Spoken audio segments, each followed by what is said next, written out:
What's going on, everybody? It's me again. How does that work? um, well, back with another one. As you know, I was talking about the 170-pound weight class. I started with the Kamaru Usman, Nigerian Nightmare UFC welterweight champion first.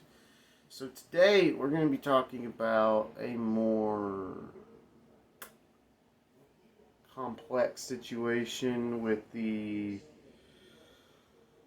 Bellator welterweight championship situation. There's currently two welterweight champions in the Bellator 170 division. I'm going to say who the fighters are, who the champions are, and then I'm going to explain the actual champions situation. So let's get right into it. Like and comment below. Give me a follow. Do what you gotta do. Right into it. So, the Bellator Championship situation in the 170-pound division. We're going to start with the interim champion. His name is Logan Storley. He's 29 years old. Fights out of the United States. He's an American fighter, predominantly more of a wrestler because he trains at Sanford MMA, which produces the likes of the great Kamaru Usman. He fights out of Deerfield Beach, Florida. Again, same as Kamaru Usman. He's 14-1. He's never been submitted, so kudos to that. Because that's a testament when you're an MMA fighter and you've never been submitted. Because in my opinion, I feel being submitted is more complex than being knocked out. Again, you can comment below which one is more complex, being the one-punch KO or being choked out. Whatever one works for you. But right back into it, Logan Storley, his last loss was to actual champion Yaroslav Amosov by split decision.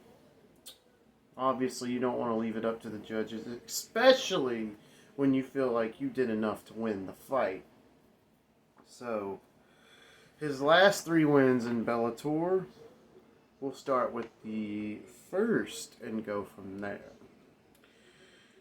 Dante Shiro. He beat Dante Shiro at Bellator 265 in 2021 due to a split decision. Again, I wouldn't want a split decision. Sorry.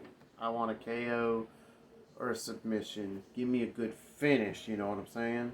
Not knocking his accomplishment. A win is a win. Then Nyman Gracie at Bellator 274 by unanimous decision. That's a little bit of a better deciding factor, if you will, to set up more of a decisive victory. So, and then he beat the notable Michael Page, the Michael Venom Page, for the interim Bellator welterweight championship at Bellator 281 via split decision. From what I've heard, the fight was terrible. Again, I can say that I don't fight MMA. I don't know what it's truly like to prepare for an MMA fight. I know what it's like to weight cut, but other than that, I know I know how grueling a weight cut can be. That's about it. Now, the reason why they have an interim Bellator champion is because the current reigning champion in the 170 division for Bellator, Yaroslav Amosov, again, I hope I am saying that name right, is a Ukrainian. And for those of you that don't understand what's going on in the world right now, Russia launched an invasion into the Ukraine for some reason. I don't know. All I believe in is the flag behind me, you know. Hope we can do something. Hope we can make the situation better. But Yaroslav Amosov is Ukrainian.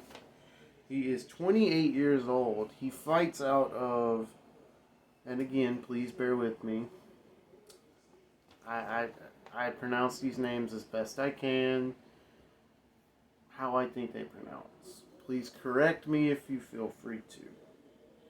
His gym is Jermez Kiev in the Ukraine. Obviously, the man is Ukrainian. He's a world-renowned fighter, so fight wherever you want if you feel it gives you that competitive advantage. He's never been KO'd or submitted, and he's currently undefeated with a record of 26-0. That's pretty darn impressive when you sit there and you look at it. And every dog has its day, like I said, with Kamaru Usman broadcast. You know, Kamaru Usman's lost only once. I thought that was insane, the way he lost. I thought it would have been like a decision or something like that. But it wasn't. This man has never been KO'd or submitted. His last 3 wins in Bellator, he beat the former Bellator champion Douglas Lima at Bellator 260 by way of unanimous decision. Obviously, you know how I feel about decisions. I don't like them. I like a finish. That's just me personally. He beat current interim champion Logan Storley I almost said UFC, at Bellator 252 by split decision. Again, not a way I would want to win, but a win's a win. Whatever. And then he beat Mark Lemminger at Bellator 244 via TKO due to a doctor's stoppage. Now, the reason why they have a interim championship is because, well, you have to represent the brand with a champion and all that good stuff, and you want an active champion. But my opinion on the matter is, if the champion is still breathing, you know, and Yaroslav Amosov, you're a friggin' badass for doing that.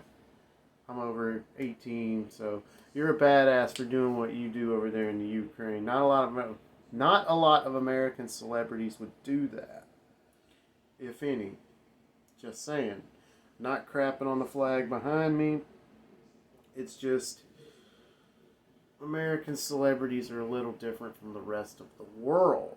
Now, having said that, I hope you get home safe, and I hope you defend your Bellator championship. Hopefully, they have a unification fight, and I hope it ends in a finish. But if it doesn't, I hope it goes your way, Yaroslav. I've never watched you fight, and I'm a fan. Like, it's just, you have that story, all that good stuff, and man, I hope you get back in the Bellator ring very soon.